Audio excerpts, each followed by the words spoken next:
Delta FM. Municipal 2026. Parole de candidat. Bonjour à tous, bienvenue dans ce nouveau numéro de Parole de candidat. C'est votre rendez-vous de la mi-journée, juste après le journal de 12h30. À mes côtés, Rémi Foulon, rédacteur en chef de Delta FM. Bonjour Rémi. Bonjour Sylvia, bonjour tout le monde. Vous connaissez maintenant le concept, tous les jours on reçoit les têtes de liste d'une ville. Oui, notre série a commencé le mois dernier déjà et on termine avec les villes les plus étendues de notre littoral. Et aujourd'hui, nous sommes à Boulogne. Effectivement, le maire sortant, Frédéric Huvillier, que nous recevons tout à l'heure, a décidé de briguer un nouveau mandat. Deux listes lui font face, celle de Baptiste Legrand, mais aussi celle d'Antoine Gauliot, que nous recevons maintenant. Bonjour Antoine Gauliot. Bonjour. Alors, cela fait la 3e fois que vous vous présentez en tant que tête de liste aux élections municipales de Boulogne, toujours avec l'étiquette RN, mais cette fois avec l'habit de député du Pas-de-Calais. C'est maintenant ou jamais ? Oui, je pense que cette fois-ci, je pense que je peux remporter le scrutin, effectivement, comme vous l'avez dit. Je suis conseiller municipal à Boulogne-sur-Mer depuis 2014. Donc ça fait quand même un certain nombre d'années que je fais ce travail d'écoute des Boulonnais. Et puis j'ai un certain discours de vérité au sein du conseil municipal avec les Boulonnais. Là, j'écoute les Boulonnais, j'écoute les victimes et j'essaye en réalité d'avoir un projet et des mesures qui correspondent réellement aux attentes des Boulonnais. Ce sera votre dernière tentative. Sylvia le disait, 3e fois, vous êtes député, donc un peu plus ancré maintenant. On est peut-être face à la fin d'un cycle avec le maire sortant. C'est maintenant ou jamais. C'est la dernière fois que vous allez tenter votre chance à Boulogne ou pas forcément ? Je dirais que j'y vais avec le soutien du Rassemblement national. Et le Rassemblement national, comme vous le savez, progresse à chaque fois de plus en plus dans l'esprit des Français au fil des années. Donc je dirais cette fois-ci, je pense être en tête en fait dès le premier tour. Et comme vous l'avez dit, il y a certainement une usure de la part de la gouvernance socialiste. Je pense que les Boulonnais veulent passer à autre chose et ils considèrent que les mesures qui sont prises par la municipalité depuis des années sont en totale inadéquation avec les attentes des Boulonnais. Je pense par exemple en matière de sécurité, je pense en matière d'attractivité, mais je pense également en matière d'offres culturelles et sportives. Vous voyez, je pense qu'il y a, ce sont des méthodes, c'est une gouvernance, ce sont des pratiques que les Boulonnais ne veulent plus voir. Ils veulent plus de concret, ils veulent peut-être un maire aussi de proximité, et puis ils veulent peut-être une offre, comme je disais, sportive, culturelle, peut-être plus populaire. Aujourd'hui, en fait, nous avons une municipalité qui fait de l'élitisme, puisque en réalité, la majorité socialiste, je dirais, c'est une équipe de bobos, de bourgeois. C'est un peu la gauche caviar dans le langage politique. Et ça se traduit en fait dans leurs mesures qui sont déconnectées. Moi, ce que je souhaite être, c'est un maire populaire, c'est un maire de proximité qui connaît vraiment les attentes des Boulonnais et pour leur offrir en fait des services publics à leur niveau, un service public qui correspond également aux familles boulonnaises, qui soit quelque chose, avec des tarifs qui leur sont accessibles. Et je pense à la culture populaire, je pense au sport amateur. Ce sont toutes des thématiques qui ont été négligées par la municipalité socialiste actuelle. Des thématiques qu'on va évoquer tout à l'heure pendant cette émission. Alors justement, vous parliez de popularité. Lors du dernier conseil municipal, vous avez eu des propos assez forts à l'encontre de Frédéric Huvillier en assurant que les commerçants locaux le détestaient. Qu'est-ce qui vous a fait dire ça ? Vous savez, dans un conseil municipal, ce sont des débats qui sont assez tendus. Je le constate, quand je rencontre les commerçants, ils se sentent tout simplement abandonnés. Pas forcément les commerçants du centre-ville, d'ailleurs, ce sont les commerçants dans le centre et dans tous les quartiers. Ils ont le sentiment de ne pas être écoutés. Et vous savez, je reviens justement d'une discussion avec un poissonnier ce matin sur le quai Gambetta. Il me disait que, en fait, une municipalité de gauche, ils ont dans leur ADN, ils ne veulent pas travailler en fait avec les commerçants. Contrairement à une municipalité qui est plutôt à droite, plutôt, on va dire, Rassemblement national, on a plutôt cette méthode d'écouter les commerçants et du coup d'adapter nos pratiques, nos mesures municipales en adéquation avec les attentes des commerçants. Et je pense, c'est ce qui a pêché en fait pendant toutes ces années avec Monsieur Cuvillier, c'est qu'il y a eu un divorce en réalité entre ces commerçants et la gouvernance socialiste locale. C'est un sentiment qu'on retrouve dans d'autres villes et pas qu'à gauche. On peut prendre à Calais, qui est plus une ville gérée par la droite. On a le même sentiment, donc c'est pas forcément. Je pense que le commerce à Calais se porte un peu mieux qu'à Boulogne-sur-Mer. À Boulogne, en particulier, il y a un vrai malaise. À Calais, le commerce se porte mieux qu'à Boulogne. Plus qu'à Boulogne, je pense, oui. Mais à Boulogne, il y a des vraies carences. Il y a un vrai laxisme. Il y a trop de rideaux qui ferment. C'est quand même un commerce sur 5 qui ferme. Donc on fait quoi ? C'est quoi vos propositions du coup pour aider, pour accompagner les commerçants et qu'il n'ait plus cette sensation d'abandon comme vous le disiez. On fait quoi concrètement ? Sur plusieurs grands paramètres. Un paramètre auquel je tiens à cœur, c'est la sécurité. Il n'y a pas que la sécurité, il y a l'attractivité. Il y a également la politique de circulation, la politique de stationnement, certainement à revoir.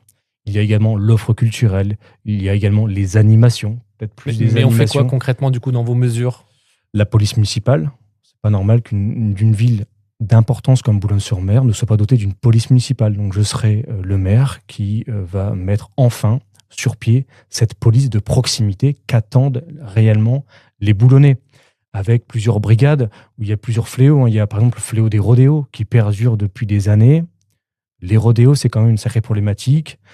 C'est de la nuisance sonore, c'est quand même des dangers sur la voie publique. Je pense, qu'est-ce qu'on attend à Boulogne-sur-Mer qu'il y ait un mort avec ces fous, en fait, que ce soit au guidon ou au volant. Donc moi, je créerai une brigade spécialisée qui va éradiquer ce phénomène des rodéos.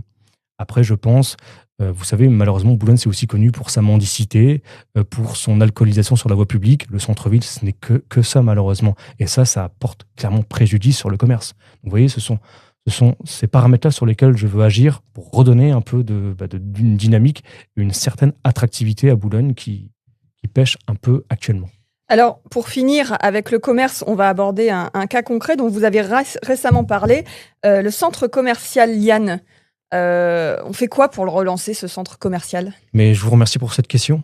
Le centre commercial Liane, les Boulonnais en sont vraiment nostalgiques et sont extrêmement attristés de voir dans quel état de désuétude, d'abandon se trouve ce centre commercial. Là, en fait, il a toutes les caractéristiques. Il est dans le centre-ville, dans la ville de Boulogne. Il y a énormément de places de stationnement. C'est gratuit, c'est accessible, c'est couvert. Et on se rend compte que c'est complètement abandonné. Alors certes, c'est une copropriété, mais une municipalité, elle ne doit pas que s'occuper du domaine public, elle doit aussi s'intéresser à ce qui se passe dans le privé, et en particulier les centres commerciaux. Mais on fait quoi du coup ? Vous faites quoi demain si vous êtes élu maire ? Peut-être qu'on peut y faire des animations, parler avec les copropriétaires, et puis on peut peut-être faciliter, trouver des idées pour y trouver des commerçants.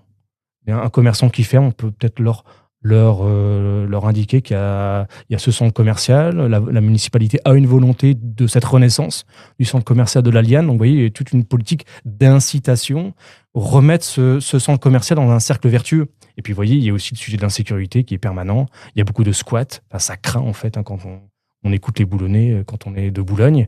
Et les gens, en fait, ne veulent plus aller dans ce centre commercial de la Liane parce que il bénéficie malheureusement d'une mauvaise image. Donc, il y a tout un travail. Il faut entretenir de bonnes relations avec les copropriétaires et essayer de trouver des prix attractifs et d'attirer des commerces pour remplir tous ces locaux vacants. Un autre sujet qui a également été abordé en conseil, la rénovation et le réaménagement du stade de la Libé avec un prévisionnel d'un peu plus de 22 millions d'euros. Vous n'étiez pas forcément fan du projet ni de son coût ? Non seulement je ne suis pas fan, mais je me suis opposé au sein du conseil municipal. Oui, 22 millions d'euros, surtout pour quoi faire ? Finalement, c'est du bricolage qui est proposé. Je pense que ce n'est pas la priorité. Et on peut mettre cet argent-là ailleurs, dans le centre-ville, au service de son embellissement, au service de ses infrastructures. Alors, ce projet-là, finalement, il illustre une politique sportive qui a complètement été médiocre en fait pendant toutes ces années. Et on voit que c'est du bricolage. Alors bon, le stade ne se fera pas à Résurga, c'est la caserne des pompiers. Moi, ce que je pense en matière de sport, c'est de penser à toutes ces associations sportives, remettre à plat l'ensemble de la politique des subventions, que ce soit beaucoup plus transparent. Et ensuite, pour le football, il faut continuer à soutenir ce football et peut-être avoir un investissement un peu plus pertinent. Mais comment pour avoir de la qualité. Écoutez, ça, c'est à voir avec les architectes. Mais 22 millions d'euros pour augmenter une jauge de 2000 personnes, ça me paraît complètement déconnecté, en fait. C'est normal que les Boulonnais s'en offusquent. Donc, il y a à revoir complètement l'approche en matière de sport, notamment en matière de football. Vous ne suivrez pas le projet, mais vous n'en avez pas forcément un autre à proposer. Je pense qu'on peut redéfinir ce projet-là, réduire sa voilure et peut-être l'optimiser afin de réduire son coût. Bien sûr. Alors, on a commencé à parler sécurité, on va encore en dire quelques mots, parce que pendant votre meeting à la faïencerie il y a quelques jours, donc votre prestataire son s'est fait braquer son matériel.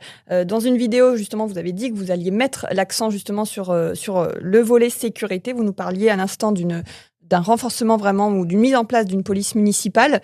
Très concrètement, quelles sont vos propositions et est-ce que vous les avez chiffrées ?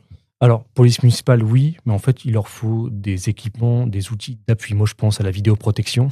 Déjà, moderniser la vidéoprotection qui existe à travers Boulogne-sur-Mer, car on se rend compte qu'il y a énormément de caméras qui ne sont pas fonctionnelles ou qui sont complètement dépassées au niveau technologique. Et ensuite, je propose donc de doubler ce nombre de caméras avec un centre de supervision urbain.